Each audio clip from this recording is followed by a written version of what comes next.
Hello, everyone, and welcome to another episode of First Impression Sports Talk. I'm your host, Jasmine Pollack, and today we're going to be talking about the NBA playoffs. Get my camera straight. There might be some difficulties, but I want to talk about the NBA playoffs, and today I'm really excited because I think I'm going to start off by saying that we're in a new era of basketball. Kevin Durant's gone, Steph Curry didn't make it in, LeBron's out. So we're seeing a lot of the guys that, start, a certain generation off. And now it's a new age. And this is what, the world's been waiting for when it comes to, okay, who's going to get next? Who is going to be the next person in line to take over? And we're seeing a lot of these young guys come in and they're doing a big number. But I want to talk about the Denver Nuggets and the Timberwolves first. That's the game we're going to be talking about. And this is an interesting series because we all saw the Timberwolves steal home court advantage 2 nights ago. They do play game 2 tonight in Denver, so let's get into it. So the Denver Nuggets are the defending champs. They get the win, or they get the series win over the Los Angeles Lakers, and they've been owning the Lakers for the past couple of years now. So it's been a big deal of, okay, who's going to stop this Denver Nuggets team? Who's going to really put these Denver Nuggets on, their butts? And obviously we have the Timberwolves who are coming in as a hot young team who are competing. But if you look at how they matched up, you have Karl Anthony Towns, you have Rudy Gobert, two bigs, and then you have Jokic, and then you have Aaron Gordon, and then you have Porter, and they matched up very well. And to break it down, Jokic made nine attempts from three. What does that mean? That means they kept him out of the paint. And of course, that guy Ant-Man, I don't know what you can do to stop him because he's a menace. The kid is able to just create separation to not only on the offensive side of the ball, but also the defensive side of the ball, where he is putting people in uncomfortable situations. I remember the one play, the dagger of the game. This was not when he goes all the way down and gets the layup, but when and this was over Jokic and Pope, right? He's backing up, the shot clock's going down, and then he does the fadeaway shot. And I said, that is a killer instinct mentality that we've seen Jordan and Kobe have. So seeing what Ant-Man is doing, and then him being the youngest player since Kobe to get back-to-back 40-point games it's astonishing to me. And then not only that, like I said before, in the last show, Timberwolves haven't won a playoff series since 2004. And now you're seeing this young Timberwolves team, well-coached young team. And then not only that, you can see his leadership. Like, if my team needs this, he's going to go get it. He's going to be that killer that they need. I'm not waiting for someone else. He's going to go get it. And we're seeing that, in a big stage like this. It's not just against, this team or that team. He is going in these buildings. He got Durant out of here. Then you're going into the defending champs' building, in the game 1, and you punch them in the mouth. Now, I don't think they're going to sweep the Denver Nuggets, but the Denver Nuggets better make sure they're on their game, because Jamal Murray had 0 points the first half. That's not going to cut it, especially against this team that is hungry. And now they feel like, man, we can beat this team. And we know that we have the size to match. We have the players to match. That is scary to me. And I feel like if they're able to keep Jokic off the paint and keep him on the arc, leave him there. That is one of the biggest things in the game or in the series for them, is to keep Jokic off the paint. Because if you have Jokic going down those lanes, able to get those double doubles, able to get those rebounds and get those easy second point shots and getting those assists, that's where the Denver Nuggets thrive. But if you're able to neutralize him and keep him out, and then you're able to keep Jamal Murray in check, that's a big deal. And not only that, on the offense side of the ball, you're doing damage as well. So, let's look at some of the numbers. So, Jaden McDaniels, he had 0 points. That's not happening again. Karl Anthony Towns, he had 20 points. If you look at that, that's you need that from your big. Rudy Gobert has 6 points, but look at the big thing. He had 13 rebounds. That's a big deal. You look at Anthony, he had 7 rebounds, 3 assists, but he had 43 points. Then you look at Mike Conley Jr., the legend. He had 10 assists, 14 points. That's a big deal. And you have Naz Reid, 16 points, and most of his points came in the fourth quarter, so that's a big deal. So when you have your guys around you getting those things going, you're going to potentially win that game. Whereas you look at the Nuggets, Michael Porter Jr. had 20 points, okay. Aaron Gordon had 9. Jokic still had 32, but look at this. He only had 8 rebounds and 9 assists. You kept him out. You're not going to stop Jokic from getting his points because he's going to get his points. But you kept him out of the paint to where he does his most damage. Then you look at Pope, you get 6 points. Jamal Murray, 17 points. That's not going to cut it for Jamal Murray. And he started off slow. So that's not going to cut it. But I think tonight they're going to be able to turn around. But if the Timberwolves have that same philosophy, that same way of beating the Denver Nuggets, they're definitely going to win the series. And if I had to pick, if they ask Jazz, who do you think is going to win the series? You can never underestimate the defending champs. But if the Timberwolves are able to win this game tonight, I don't think Denver's winning. I don't. I think if Denver wins, we could probably get like maybe a game 6 or 7. But I couldn't choose because I'm still trying to figure out who the Timberwolves are. I've seen what the Denver Nuggets are and how battle-tested they are. But this is definitely going to be a good series. I think it's going to be a phenomenal series. So we'll see. I'm rooting for the Timberwolves just because. But I think it's going to be a phenomenal series, and I think it's going to go back and forth. We're going to see some great basketball. But let's get into the other series. So we have, let's look at it. The Nuggets and the Timberwolves, and then let me go back some more. Then we have now this one's going to be cool. Dallas Mavericks versus the OKC Thunder. Now, that series is going to be interesting because you have the Dallas Mavericks, who are seasoned, and not only seasoned, have been battle-tested, but also have Kyrie Irving, who's also a veteran in this league, an NBA champion, and also battle-tested, against a Thunder team who is young, who is gritty, who is physical, and knows how to win. Now,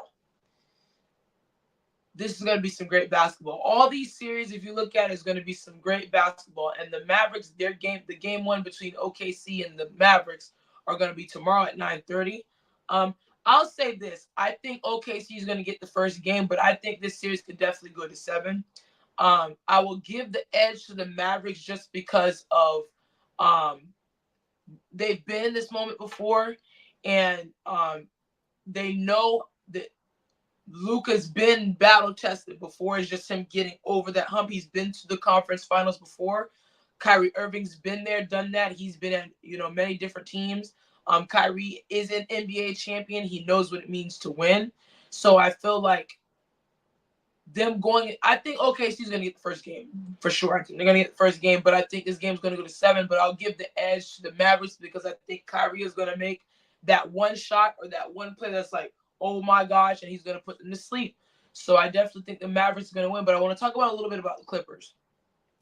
We all know the Mavericks beat the Clippers. They've been having the Clippers number as well, but this is concerning for the Clippers because I feel like this era for the Clippers is over. We've seen it too much where we think, oh, the Clippers, man, they have Kawhi, they have Paul George, and they go get James Harden, they get Westbrook. So Ballmer built a team to compete for a championship. They did go to a conference finals before. They didn't get to the NBA championship, but what is concerning is Kawhi Leonard's health. Kawhi Leonard has been unhealthy for a very long time, and it is a problem.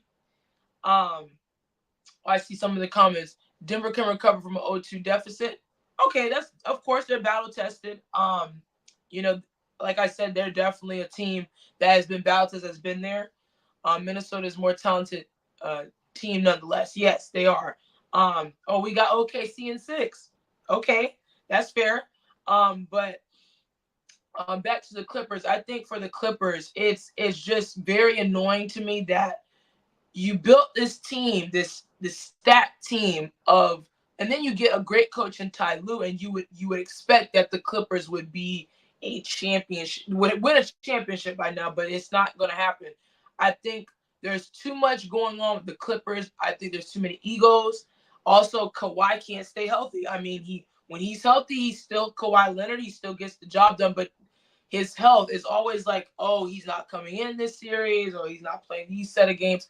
And fans, it's just, let's see. Clippers need jettison Kawhi Leonard. It's.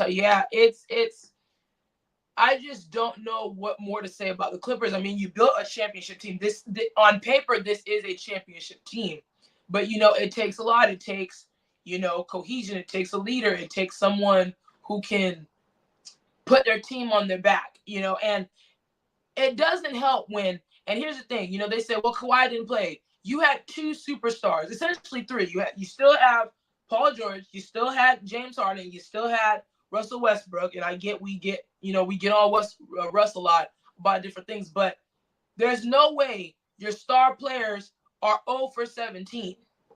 There's no way. There's no way.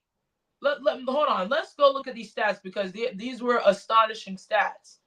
How is it that your star players, Paul George, and it's just ridiculous. Hold on, let's go to, what was it? Yeah, here we go. So Clippers lost 114-101. Okay. How is it that Paul George had a better scoring with only 18 points? How does that happen? And then James Harden gives you 16? No, there's no way that they should have had that. When you have Kyrie has 30 and Lucas has 28, you got to outscore them to win this game. And then they're getting help. Norman Powell had more points than Paul George and James Harden with 20. And Norman Powell's a dog. I'm not saying that is a diss, but your star players didn't even crack 20 points in a closeout game. It's really frustrating. Clippers had championship team on paper since Kawhi got there. Never healthy. Yep, exactly. They were never healthy. And if I'm Ballmer, you got to build this team up. You have to. There's no possible way you can keep this team together. I think James Harden, he had that game, in game one of the series where you're like, man, oh no, hold on. But then falls off. When we're talking about championships, we're talking about you have to consistently do that. You have to consistently have that type of performance in a playoff series. And it's frustrating because time and time again, we have seen James Harden in these moments where, oh man, James Harden, he had, when he was in Houston, 30 and 20. He's having those 30-point games, 40-point games every week, every day, every game. But in a closeout game, you're 0 for 17, you're 0 for 12, you're 0 for 18. No, Harden. You can't have that. And frankly, I'm over James Harden. I'm over James Harden. I'm getting tired of him because we have seen so many times, like I said, of him getting his way. He should have stayed in Houston. You could have won in Houston. You very much so could have won in Houston. But the late, great Kobe said that style of play is not going to get you anywhere. And that's just what it is. Trade Kawhi, Harden, and Westbrook, sign team-friendly deals, or bounce. I agree with that. I do. I just think you can't, especially you're building the new arena. The Clippers, this is just, I don't know what to say. There's a lot wrong with the Clippers, and I don't see their future being very bright. And I feel like they're in the same position as the Phoenix Suns. The Phoenix Suns are in trouble. The future's not bright for them either. But for the Clippers, they're one of the most disappointing teams that we've seen, where we think like, man, like, they get Kawhi, they get Paul George.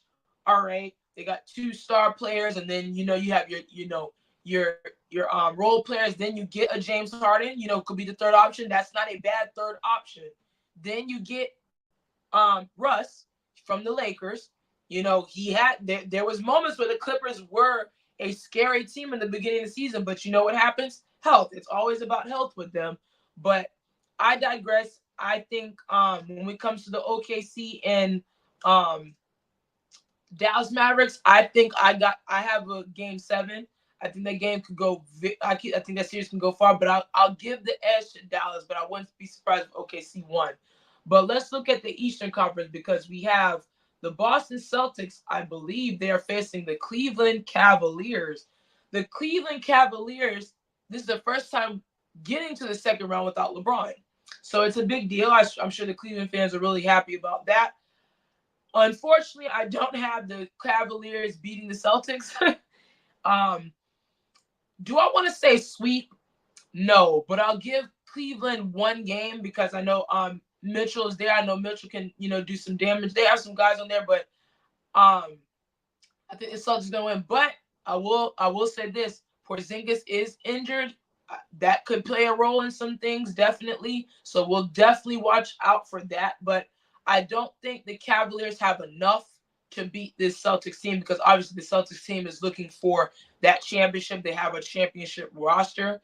They've been the best team. They've been the best team in the East for the longest time. But I don't think the Cavaliers can beat the Celtics. No, I'll probably give them maybe one game possible, but I don't have them beating the Celtics. So that series is whatever. But this Knicks series, let's look at this. This Knicks and Pacers series could be very interesting. This is another series I'm really excited for because there's a lot of unknowns with both of these teams. The Pacers are just getting back. They beat the Milwaukee Bucks, and you have the Knicks. I'm really excited for this series because you don't know what you're getting. Jalen Brunson is a dog. This kid, I don't know what to say about Jalen Brunson. Like, I did not see this coming from him and how he's playing and how he's putting this Knicks team on his back. And they have stars all around. They have guys that can play, but man, this series could definitely go to 7. This series right here, if I had to pick any series out of the whole NBA playoffs right now, this is the series to watch out for because there's so many unknowns, and I think to me this series is a bit overlooked. We're talking about, of course, we're talking about the Denver Nuggets, we're talking about the Mavericks and the OKC. But this series right here, this is going to be a very competitive series. But I'm gonna be honest, I can't pick this series because I feel like, man, they are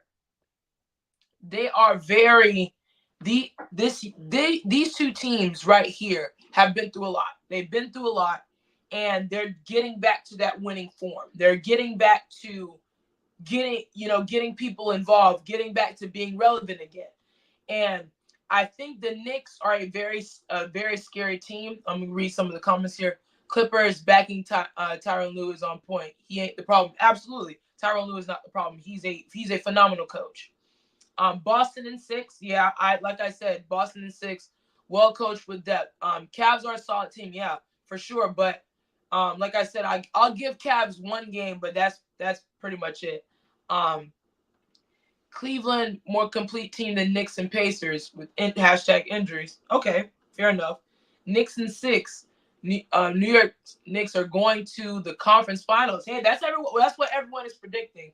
I'm excited for the Knicks. I am excited for the Knicks because I know their fans have been waiting a long time for this moment, for them to get back and really say, man, are the Knicks back? And they're behind Jalen Brunson 100%. Jalen Brunson is their guy. And whatever happens, keep Brunson. Go get him some help. Go get another. There's a lot of star players that are going to be in free agency coming out. And I think they need to go get someone. If whatever happens, if they do ended up not winning, they need to go go get some guys around Brunson. Pacers don't want the smoke, talented team, but it's New York's time. I think this season can go to 7. I do. And what's scary about all of this is I hope that what's scary for the Pacers is you beat a Milwaukee team that didn't have their star players most of the time. Lillard was in the boot. And I'm telling you, if Lillard stayed healthy, I don't know if the Pacers would have won, especially what I saw in game one. I don't know if that would have happened. I don't know. But, injuries happen. So, of course, you take advantage and, you get the job done. Of course, Giannis was injured as well. But I'll get into the Bucks in a minute about my take on them. But there's some exciting series going on. I feel like when you look at all of these series, I think that they can be competitive when we look at the Celtics and Cavaliers series, I think the Cavaliers will get one, but that series is not going to be as competitive as people think. But the Knicks and Pacers competitive series. I think that OKC and Mavericks competitive. I think the Nuggets and the Minnesota Timberwolves, that's going to be a competitive series. This is finally time where we're saying, okay, LeBron is out, KD's out, Curry's out, Giannis is out. We got a new wave of players, a new wave of young guys coming in, making a name for themselves, and now it's time. And if I'm the Timberwolves right now, the time is now. I mean, what if the Timberwolves are able to get past the Denver Nuggets? Who's stopping the Timberwolves if they're able to get past the Denver Nuggets? Because the Denver Nuggets have been a tough team. They've been a tough team for the past 2 years. They're defending champs for a reason. Milwaukee imploded this year, going to be an interesting offseason. Yep. And I can't help but think of them getting rid of their coach. Now you can't predict injuries, but getting rid of their coach when they were winning. And then you get Doc Rivers. No disrespect to Doc Rivers, but when has Doc Rivers been that coach? Ever since 2008. Of course he was with the Clippers, and the Clippers had a team then, and then they didn't win. Okay, you go over to the 76ers. There's a lot wrong with the 76ers, but you go over to the 76ers, you're supposed to, get Embiid. You had Jimmy Butler, you had James Harden on that team. You had Embiid, you had Max. I mean, what are we doing? And then Milwaukee fires their coach after they're winning. It's not like they weren't winning. They're winning. I don't understand. And then Budenholzer, you fire Budenholzer after you win a championship with him. I didn't get that either. I think Milwaukee has a lot of front office issues for sure. I don't know how you fire coaches after they win a championship. Milwaukee let Giannis be GM, and every decision they made has backfired. Absolutely, exactly. How do you fire Budenholzer after you won a championship with him and you've been in the conversation in the playoffs with him? I don't get that. And then the coach you had afterwards, you were winning. You're winning. Now, rumor has it that Giannis wasn't happy that his brother wasn't getting playing time or something like that. So, of course, he goes up there. I don't like this guy. Get him out of here. Okay.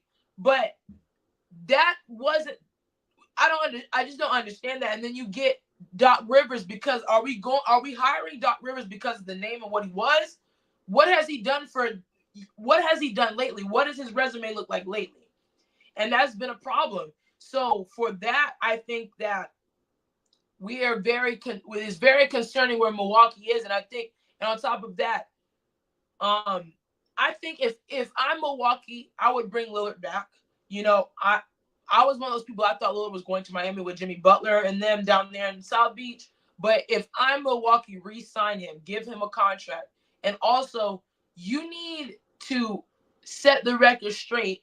And I get Giannis is the face. I get all that. But some guys do not have that GM mentality. Some guys don't have that ability to do that. There's only a few guys that are able to say, I want that guy, and it works. It backfired very badly on Milwaukee, and those types of things don't get you back to an NBA Finals. Those types of moves do not get you back to championship winning pedigree for sure. And before we get out of here, I do want to talk about the Miami Heat. We all know the Miami Heat lost. They were injured. They lost to Boston. We get all that. But from Miami, as long as you have Eric Spoelstra, you're always going to be in the conversation because I think Eric Spoelstra is a phenomenal coach. The question was, what is the Miami Heat going to be after LeBron leaves, after D-Wade retires and all those guys? They've been very fine. They've been fine. They have weathered the storm and they've done pretty well. They've been to 2 finals after that. They've been to conference finals. They've done fairly well for themselves. But I think what's someone asked, what's your favorite team in the NBA? I do not have a favorite team. One thing about the NBA to me, at first it was Miami because that's when I first started watching basketball with LeBron down there in South Beach. So I became a Miami fan because I am from Florida. But I do root for the Magic because I'm in the Tampa Bay area, so I do root for them even though they lost. But it was just a great showing of them getting to Game 7 with the Cavaliers. But I do not have a favorite team currently. My favorite player is LeBron, but I'm starting to love Ant. At one time I did, I do like Giannis. I do like what Jokic is doing. So I have a lot of guys that I do like, but I'm waiting for that guy that I can say, okay, after LeBron retires, I'm looking at Ant though, for sure. Ant is becoming he's becoming a problem for me, and I really, really like him a lot. I do like Ant a lot. So I am rooting for him. He has that Jordan-esque, Kobe-esque feel about him. And we haven't seen a player like that dominating how he is and how he's able to change the game and change the course of the game. I haven't seen that in a long time from a guy that has those tangibles like that, like a Michael Jordan. Miami just needs to be healthy and get out of the play-in tournament. I agree, get healthy, and I think they need at least one superstar, another superstar with Jimmy Butler for sure. And I think they can go get some people as well. Favorite player again is LeBron James, but when LeBron retires, because I know he's on his way out of here, I might jump on Anthony Edwards for sure. He is what I'm seeing from him. I'm really, really excited. I'll still root for Miami because my fiance, he's from Miami, so I root for Miami. But and then of course the Magic, I'll root for the Magic. But Ant is becoming a favorite player of mine. Yeah, Ant is a good choice. I mean, I haven't seen a player Ant primed to be the face of the league. I agree. I think he can very much so be the face of the league. That was a question. Can Ant be the face of the league? Yes, 100%. Because he's reminding people of that killer mentality, that killer instinct that we haven't seen a lot of people have. Even LeBron, as big of a fan as I am, LeBron doesn't have that killer in him. He has other great attributes and talents, but that killer he does not have. But that's what and before we get out of here, I love to talk about the GOAT debate. Look, Michael Jordan is the GOAT. I'm one of those people that will always say Michael Jordan's the GOAT because I love Michael Jordan too. And I wish I was born in that time of seeing Jordan in his prime. My dad was able to see him, my mom was able to see him, and just hearing the story, seeing some of his highlights. Michael Jordan was just he was a force, man. And just seeing what he was able to do, and how he was able to do it is just, he changed the course, not just basketball, but sports in general, where he was able to do. So I'm one of those people, I'm not one of those LeBron fans saying, oh, LeBron. No, I would never say that because Jordan is the GOAT. He's the greatest basketball player of all time to me. But LeBron is my favorite player because he was when I started watching, that's who I saw. That's who I gravitated towards, and I rooted for him. And I'm going to continue to root for LeBron as long as he's in. But Ant has those intangibles. I have not seen that killer since Kobe, because I watched Kobe, towards the end of his career, like Ant has. Ant has the swag to him. He has that killer mentality, and he has the charisma like them, but he just has a smile on his face and he just talks mess. But I think Ant could very much so be the face of the league. But if I'm Ant right now, it's open, right? Like for real, like if you look at right now in the West, and if he's able to get past Denver, and this is no disrespect to OKC at all, because I think OKC, they're the best team in the West for a reason. But if Ant is able to get past Denver, I don't see how anybody beats them. I mean, Denver they've been dominating for the past 2 years. They won a championship because we were just waiting for this Denver team to get healthy, and they got healthy and they won. If they're able to get past, I don't know. I don't know who would beat the Timberwolves. If we see them versus the Celtics, like just hypothetically speaking, let's say Timberwolves versus the Celtics in the NBA championship. I don't know, because I feel like Ant has that killer mentality, and what he's showing, you know, playoffs right now. He's on a tear right now, and he has a team around him that it's not just him. It's not just a one man show. He has guys that are competing with him that are getting points as well. So this is a scary Minnesota team. So if they're able to get past Denver, yeah, Ant has arrived. He's been arrived, but Ant can very much so be the face of the league. But I would say I would root for Ant after LeBron retires. But that wraps up this show, everyone. Thank you for tuning in. Thank you all for your comments. Shout out to all of you. Again, if you'd like to see more content from me, you can go to my YouTube channel, which is First Impression Sports Talk. Make sure to subscribe.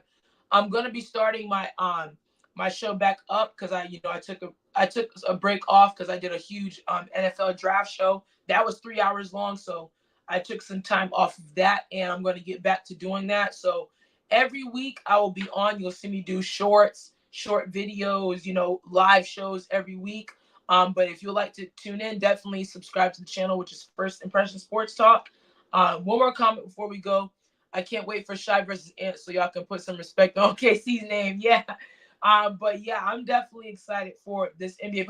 I haven't been excited in a long time for the NBA for a while now because the super teams thing has been it's been tough for me because I've had my issues with the NBA. But this is exciting because we have new faces in and they're all making a name for themselves. So I'm really excited. But this wraps up the show. Thank you all. I'll see you guys next week for more NBA talk. So that's what we're going to be doing. So have a good one.